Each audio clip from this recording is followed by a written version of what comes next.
नमस्कार दोस्तों, एम्स लाया है आपके लिए ग्रुप ए की पोजीशन, नॉन फैकल्टी ये पोजीशन है आपकी। अब एम्स की फुल फॉर्म तो आप सभी जानते होंगे, तो एक बार देख लेते हैं। All India institute of medical sciences इसकी ये फुल फॉर्म है। और इस इंस्टीट्यूशन के बारे में कौन नहीं जानता, हर कोई इससे वाकिफ है। एक रेप्यूटेड गवर्नमेंट का ये क्या है, इंस्टीट्यूट है। और यहाँ से जो वैकेंसी आई है आपकी, और इसमें अगर आपकी एलिजिबिलिटी बनती है पोस्ट के लिए, तो आप इसमें जरूर अप्लाई करिएगा। और मेरे ख्याल से कोई ही ऐसा कैंडिडेट होगा जो इसमें अप्लाई नहीं करना चाहेगा, अगर उसकी एलिजिबिलिटी होगी तो डेफिनेटली हर कोई एम्स में काम करने का इच्छुक रहता है। और नॉन फैकल्टी ये पोजीशन है, तो देखते हैं कौन कौन सी पोजीशन है और इससे रिलेटेड सारी इन्फॉर्मेशन कि क्या एलिजिबिलिटी चाहिए आपको, लास्ट डेट क्या है, उसकी एज लिमिट, सारी डिटेल्स। ठीक है, तो लास्ट डेट की बात करें तो 10 अप्रैल इसकी लास्ट डेट है। शाम के 5 बजे तक ही आप फॉर्म भर सकते हैं। ठीक है, तो डेट और टाइम का ध्यान रखिएगा। ये रात के 12 बजे नहीं है। जनरली जो लास्ट डेट होती है उसके 12 बजे तक का आपको टाइम दिया जाता है, बट ये 12 बजे नहीं, 5 बजे है शाम के 10 अप्रैल की। ठीक है, तो ये इंपॉर्टेंट आपकी एक बात है जो मैंने आपको बताई है। अब date of uploading of detail advertisement की बात करें, ऑनलाइन रजिस्ट्रेशन ऑफ एप्लीकेशन, तो ये 11 मार्च से शुरू हो चुका है और 10 अप्रैल तक ये चालू रहने वाला है ना। Date of status of application form for acceptance to appear in examination, तो ये 14 अप्रैल 2025 है। डेट ऑफ करेक्शन की बात करें तो 14 अप्रैल से शुरू होगा और वो 16 अप्रैल तक रहेगा। Date of issue of admit card आपको बता दिया जाएगा। एग्जामिनेशन की डेट भी आपको बता दी जाएगी। एप्लीकेशन फीस पर आते हैं तो इसमें इन्होंने बहुत ज़्यादा फीस रखी है लोगों के लिए, कैंडिडेट्स के लिए। हर किसी पर इतना पैसा नहीं होता, बट इन्होंने बहुत ज़्यादा फीस रखी है। ये है जनरल ओबीसी कैंडिडेट जो है उनको 3,000 रुपये देनी है। आप 3,000 रुपये देखो कितना बड़ा अमाउंट है मेरे ख्याल से। इस वजह से काफ़ी बच्चे फॉर्म भरने से रह जाएंगे मेरे ख्याल से, क्योंकि इतना अमाउंट हर किसी पर नहीं होता, अफोर्डेबल नहीं है ये। सरकार को कुछ तो करना चाहिए इसके लिए कि बच्चे कंपटीशन में आए और अपना अच्छे से अच्छा जो आपके क्रीम होती है वो ये सेलेक्ट करें। बट ऐसे तो काफ़ी लोग इसमें रह जाएंगे गरीबी की वजह से, पर ठीक है अब इन्होंने रखा है। तो SC/ST की बात करें कैंडिडेट की और EWS की, तो उन्हें 2400 रुपये देनी है। और जो PWD है, पर्सन विद डिसेबिलिटीज, उनको कोई भी फीस नहीं देनी है। तो उनको कुछ तो कंसेशन रखना चाहिए था कैटेगरीज के लिए, या फिर जनरल जो भी है उनके लिए भी कमी फीस रखनी चाहिए थी। इतनी फीस कोई अफोर्ड करने से पहले सोचेगा आई थिंक, है ना। तो चलिए कोई नहीं, डिस्कशन तो हमें करना ही है और जो भर सकते हैं वो तो डेफिनेटली भरिए। बाकी हम आगे बात करते हैं। अब आगे इसकी हम पोस्ट पर चलते हैं कि कौन कौन सी आपकी पोस्ट आई है। फिर एज रिलैक्सेशन के बारे में थोड़ा सा देख लेंगे कि किसको कितना रिलैक्सेशन मिल रहा है। ओके, कहाँ है इसका detail, pattern of scheme of examination, सब कुछ हम डिस्कस करने वाले हैं, उससे आप टेंशन फ्री रहिएगा। अब यहाँ पर मुझे मिल नहीं पा रहा, एक बार देख लेना जल्दी से, कहाँ चला गया। हाँ, ये है। अब सीनियर बायोकेमिस्ट की आपकी ये पोजीशन है। ठीक है, इसमें आपकी जो एज लिमिट रहेगी वो 40 साल रहेगी। 11 इसका पे लेवल है। क्वालिफिकेशन की बात करें तो MSc आपकी होनी चाहिए इन बायोटेक्नोलॉजी या फिर मेडिकल बायोकेमिस्ट्री या बायोटेक्नोलॉजी में, और वो रिकॉग्नाइज यूनिवर्सिटी इंस्टीट्यूशन से होनी चाहिए। साथ में 5 साल का रिसर्च या फिर प्रैक्टिकल एक्सपीरियंस आपसे मांगा है बायोकेमिकल में या क्लिनिक पैथोलॉजी में, लेबोरेटरी में। ठीक है, और फिर मेडिकल कॉलेज और टीचिंग हॉस्पिटल, तो आपको ये दोनों कंपलसरी आपके पास होने चाहिए। डिजायरेबल की हम इतनी बात करने नहीं वाले, क्योंकि आपको पता है डिजायरेबल प्रिफरेंशियल होता है या फिर एसेंशियल नहीं होता आपके लिए भरने के लिए। जो एसेंशियल है वो हम डिस्कस करेंगे कि आपके लिए मुख्यतः कौन सी क्वालिफिकेशन आपको चाहिए फॉर्म भरने के लिए। सीनियर केमिस्ट पर आते हैं, नेक्स्ट पोस्ट है आपकी।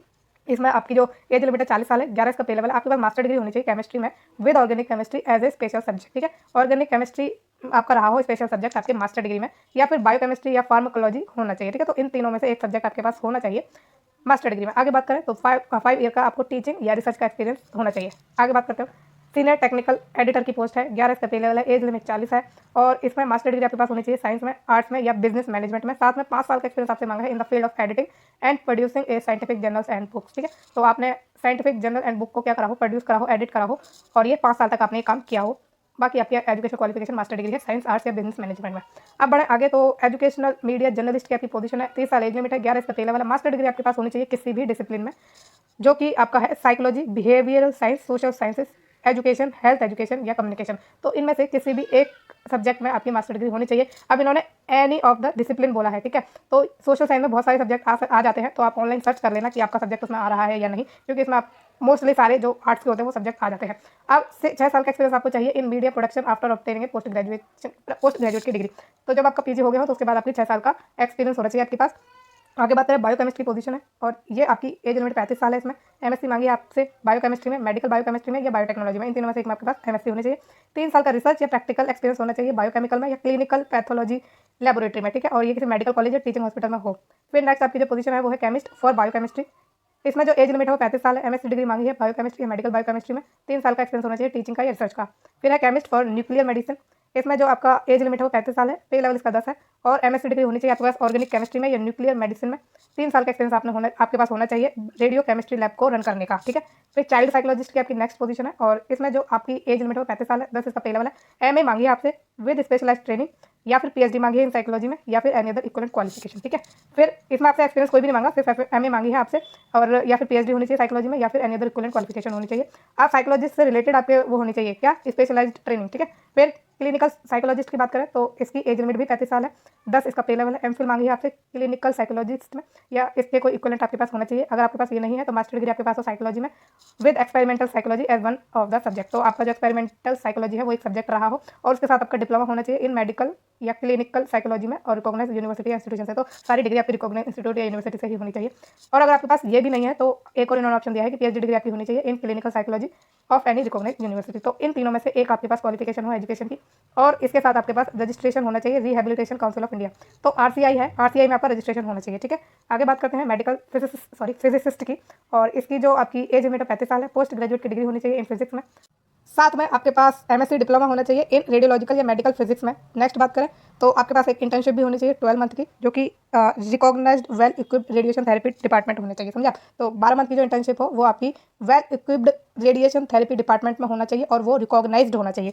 या फिर आपके पास बेसिक डिग्री है साइंस में with physics as one of the main subject. ठीक है, मतलब साइंस के किसी भी सब्जेक्ट में अगर आपने अपनी क्या करी है, डिग्री करी है, और उसमें आपने फिजिक्स जो है एक मेन सब्जेक्ट के रूप में पढ़ा है, तो आप इसमें अप्लाई कर सकते हैं। लेकिन उसके साथ आपके पास एक और क्वालिफिकेशन होनी चाहिए, वो है पोस्ट ग्रेजुएशन की डिग्री इन रेडियोलॉजिकल या मेडिकल फिजिक्स में, और साथ में इंटर्नशिप तो चाहिए आपको 12 मंथ की recognized well equipped radiation therapy department में। नेक्स्ट बात करते हैं मेडिकल फिजिसिस्ट न्यूक्लियर मेडिसिन में। इसमें आपकी एज लिमिट है 35 साल, पे लेवल है 10। एमएससी आपकी होनी चाहिए न्यूक्लियर मेडिसिन टेक्नोलॉजी में, साथ में आरएसओ लेवल 2 सर्टिफिकेशन होना चाहिए जो कि रिकॉग्नाइज्ड हो AERB द्वारा। ठीक है, या फिर वाला कोई सीन नहीं है इसमें, डिजायरेबल है ये, पीएचडी डिग्री न्यूक्लियर मेडिसिन में है, तो इसमें आपको आगे बेनिफिट हो सकता है। वेलफेयर ऑफिसर की नेक्स्ट आपकी पोजीशन है 35 साल एज लिमिट है, 10 इसका पे लेवल है। मास्टर डिग्री आपके पास होनी चाहिए सोशल वर्क में, और सोशल वर्क में जो आपने पढ़ाई करी है उसमें आपका labour welfare and industrial relation, ठीक है, लेबर वेलफेयर और इंडस्ट्रियल रिलेशन एक सब्जेक्ट रहा हो। ठीक है, ये आपने पढ़ा हुआ हो अपने मास्टर डिग्री में। साथ में 3 साल का एक्सपीरियंस चाहिए आपको in welfare activities for the employee having more than 500 employees in the institution. तो कोई इंस्टीट्यूशन है जो 500 एम्प्लॉयज का है, उसमें आपने काम किया हो वेलफेयर एक्टिविटीज़ का, मतलब वेलफेयर से रिलेटेड आपने काम किया हो, और वो 3 साल तक आपने किया हुआ है, तो इसमें आप आराम से फॉर्म भर सकते हैं। आगे चलते हैं आप, और वेटरनरी ऑफिसर की जो ये पोजीशन है इसमें भी एज लिमिट 35 साल है, पे लेवल 10 है इसका। डिग्री आपकी होनी चाहिए वेटरनरी साइंस में, और साथ में 2 साल का प्रैक्टिकल एक्सपीरियंस होना चाहिए in scientific breeding and maintenance and care of laboratory animals. ठीक है, तो ये 2 साल का एक्सपीरियंस आपसे मांगा है। अब ये आपकी सारी क्वालिफिकेशन हो चुकी है, 13 आपकी पोस्ट है, इन 13 की 13 पोस्ट की हमने क्वालिफिकेशन देख ली है। अब इनकी वैकेंसीज देख लेते हैं कि कितनी वैकेंसीज आई हैं। तो सीनियर बायोकेमिस्ट के लिए टोटल 2 वैकेंसी आई है, 2 में से एक अनरिजर्व के लिए है, एक एससी के लिए। सीनियर केमिस्ट के लिए 1 वैकेंसी है, वो ओबीसी के लिए है। सीनियर टेक्निकल एडिटर के लिए टोटल 1 वैकेंसी है, वो अनरिजर्व के लिए है। एजुकेशनल मीडिया जर्नलिस्ट के लिए 1 वैकेंसी है, और वो अनरिजर्व के लिए है। फिर नेक्स्ट है बायोकेमिस्ट की पोजीशन, इसमें टोटल 4 वैकेंसी है, 4 में से 3 अनरिजर्व के लिए, 1 ओबीसी के लिए है। फिर है केमिस्ट फॉर बायोकेमिस्ट्री, 1 वैकेंसी है अनरिजर्व के लिए। Chemist for nuclear medicine 1 vacancy है ओबीसी के लिए, और चाइल्ड साइकोलॉजिस्ट की 2 वैकेंसी है टोटल, दोनों के दोनों अनरिजर्व के लिए है। क्लिनिकल साइकोलॉजिस्ट की 4 वैकेंसी है, 4 में से 1 अनरिजर्व के लिए, 1 ओबीसी के लिए, 1 एससी के लिए और 1 एसटी के लिए है। मेडिकल फिजिसिस्ट की टोटल 7 वैकेंसी है, उसमें से 3 अनरिजर्व के लिए, 1 ईडब्ल्यूएस के लिए, 2 आपकी है ओबीसी के लिए, और 1 है आपकी एससी के लिए। ठीक है, हॉरिजॉन्टल रिजर्वेशन आपका दिया गया है पीडब्ल्यूडी कैटेगरी को, और वो अनरिजर्व के लिए है। अगर कोई पीडब्ल्यूडी का कैंडिडेट आता है तो 2 में से 1 आपको मिल जाएगी पीडब्ल्यूडी वाले कैंडिडेट को, अदरवाइज ये अनरिजर्व में कोई भी सेलेक्ट हो सकता है। ठीक है, मेडिकल फिजिसिस्ट की बात करें न्यूक्लियर मेडिसिन में तो 3 पोजीशन है, 3 में से 2 अनरिजर्व के लिए है, 1 एससी के लिए। फिर है वेलफेयर ऑफिसर की पोजीशन, 1 वैकेंसी है, वो अनरिजर्व के लिए है। वेटरनरी ऑफिसर की 1 वैकेंसी अनरिजर्व के लिए। तो ये आपकी पूरी क्या हो गई, वैकेंसीज की भी डिटेल हो गई कि कौन सी पोजीशन के लिए कितनी वैकेंसीज आई हैं और वो किस कैटेगरी के लिए है। अब बढ़ते हैं आगे, और इसके सिलेक्शन प्रोसेस पर हम बात करते हैं थोड़ी।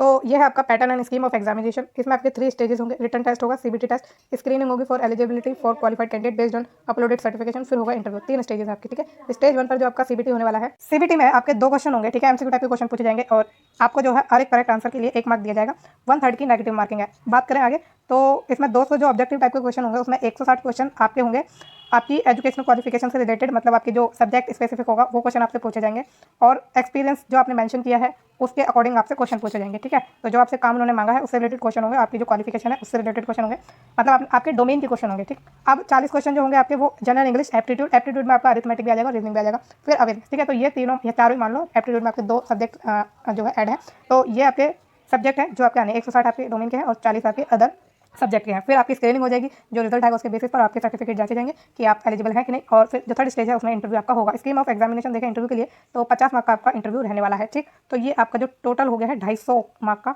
तीनों स्टेजेस को मिला के। Duration and medium of examination की बात करें तो इसमें जो आपका टेस्ट है वो 3 घंटे का होगा, यानी 120 मिनट का होगा, और जो आपका रिटन टेस्ट सीबीटी या इंटरव्यू है, मतलब रिटन टेस्ट और सीबीटी एक इंटरव्यू है, वो आपका इंग्लिश में ही होगा। ठीक है, तो मीडियम आप ध्यान रखिएगा, इंग्लिश में ही होने वाला है।